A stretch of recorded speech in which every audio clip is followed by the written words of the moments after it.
Today, we're going to take a look at some of the various ways that we can style our text. We'll look at using fonts. We'll take a look at using color and letter spacing and size and lots of things like that. Let's open up our editor, and we have the name NetTuts. If we load it in the browser, as you would expect, it displays in the browser defaults. So let's begin. I'm going to go to style.css, and I'm going to target all H1s on the page. And the first thing is, to make it easier to read, just for our demo, we're going to set it really tall to 60 pixels. Reload, and why don't we set it even taller, 120. There we are. Next, again, just for the demo, let's align it on the page, like so. And we'll then apply some margin top, just to get a nice layout so that we can have some fun with this. First, you already know how to change the font by doing font family. And here you can see we have lots of options. If we want monospace, this is a good font choice when embedding code. Reload, and now you can see a monospace font is where every single letter is the exact same width. Select these, you can see that that highlighted section is the exact same width each time. Another option is to use something like Helvetica, reload, and if the computer has the Helvetica font installed, it will use that. Another option is Arial, which is almost identical. You probably could barely tell the difference. And we've learned that if we do sans serif, the browser will automatically choose a font of that style. Another option would be to use a generic font like cursive. Reload, and now you're going to get a fancy font. And note that it's not a specific font. It's not the cursive font. It'll simply instruct your browser to use any font that's installed on your computer that matches the cursive style. Now, it's important to note that you're not doing print here. So just because I bought a really amazing font does not mean I can then use it on my website. Because remember, you're not transmitting fonts with your website. If it works on your computer, that does not mean it will work on another person's computer. Now, that does not mean you can't use custom fonts. It just means you can't assume that the person browsing your website is going to have the same fonts installed that you do. Now, we'll come back to that shortly. Next, let's take a look at letter spacing. But before we do, I'm going to bring this back to sans serif. Print designers know that they often tweak the spacing between each letter. And we can do that in CSS as well. Letter spacing. Now, we can set this to a positive or a negative value. Positive, maybe 5 pixels. You could do something huge, like so. And you can even do a negative value. It's quite common and stylish to do -1, which pushes it together ever so slightly. Remember, depending upon the font size, you may be able to get away with a little more negative spacing. So with an H1, -5 doesn't look that bad. However, if you did P, letter spacing -5, and let's go ahead and add that on, like so, you'll see that that looks awful, of course, because the font size is much lower.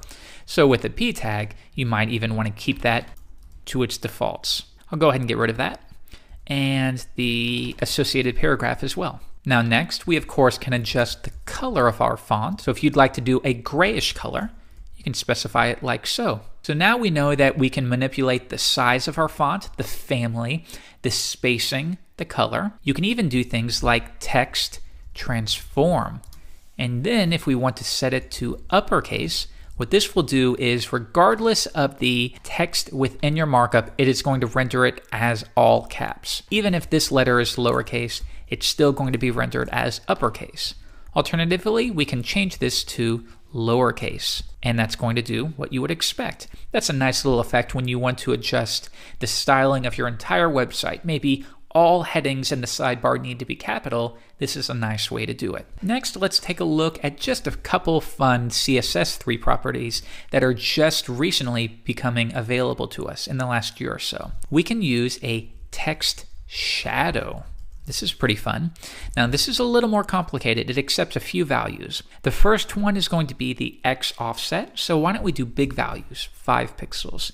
The next value will be the Y offset, and we're going to push it down. So when I say 10 pixels, we're pushing a shadow down 10 pixels. The third value is going to be how much blur should there be. Again, I'm going to set that to 10. And the final value is going to be what color. Let's do an obnoxious color like red. If I load the page, now you can see this is pretty neat. Even though it looks bad, we've added a shadow with pure CSS.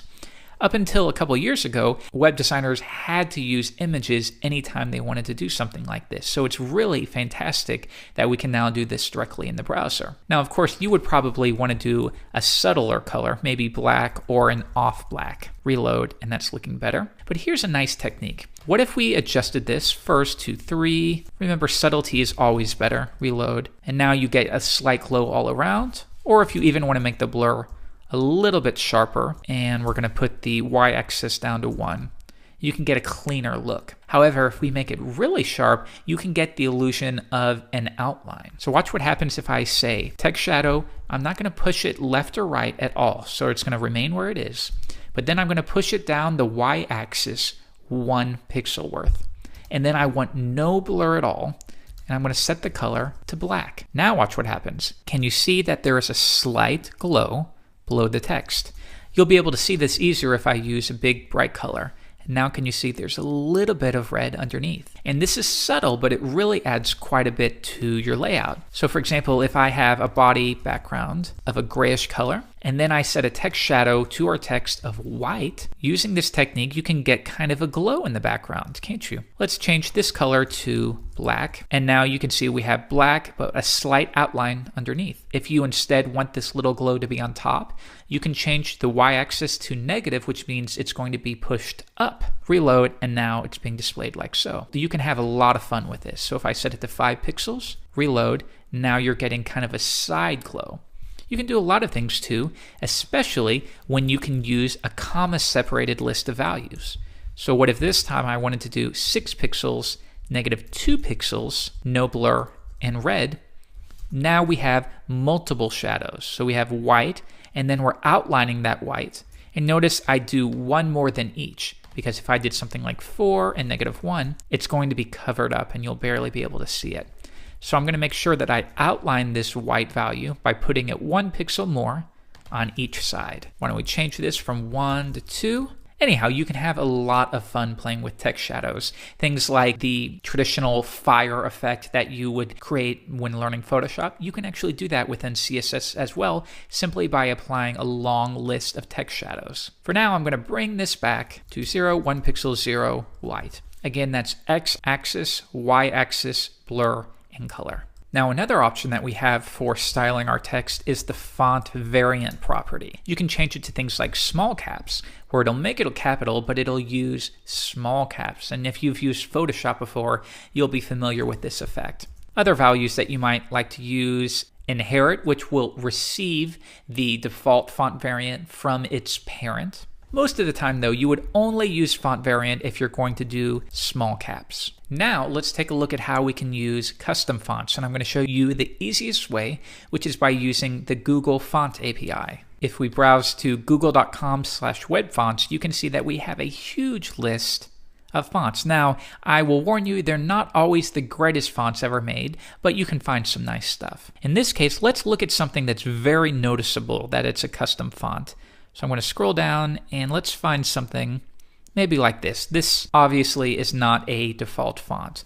So I'm going to click Quick Use. And if I scroll down, you'll see that it gives us the option of adding a link element to our HTML that links to this font. And then you can see to use it, it's as simple as creating a font family property and passing in the value. Copy this. Next, I'm going to paste it in. And because we're going to be relying on this font, I'm going to place it before my base style sheet. Now you'll note here type equals text/CSS.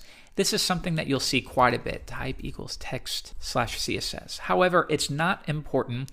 The browser will default to that anyway, so it's a little bit redundant. You don't need to use it. You could remove it here as well, and you're going to get the exact same effect. All right, so now let's use it within our style sheet. We can go back and copy this sample right here and replace it. And now we're specifying that we're going to use that custom font that we linked to, and then we're providing a fallback to cursive. If I come here and I reload the page, Sure enough, we're using a custom font and we were able to do this in 15 seconds or so. Now, this might sound normal to you, but to actual web designers who have been working in the business for a long time, this is really amazing. Before, we had to use very complicated techniques, whether we were using terrible images or even, believe it or not, we were using something called Cipher at a time, and this was Flash. We would use Flash to add custom text. It was horrible. It was really difficult to get set up. The fact that we can do this now is really incredible, whether you see it or not. All right, so that's going to do it for today. You've learned quite a bit about typography. There's far more to learn, but this will certainly get you started.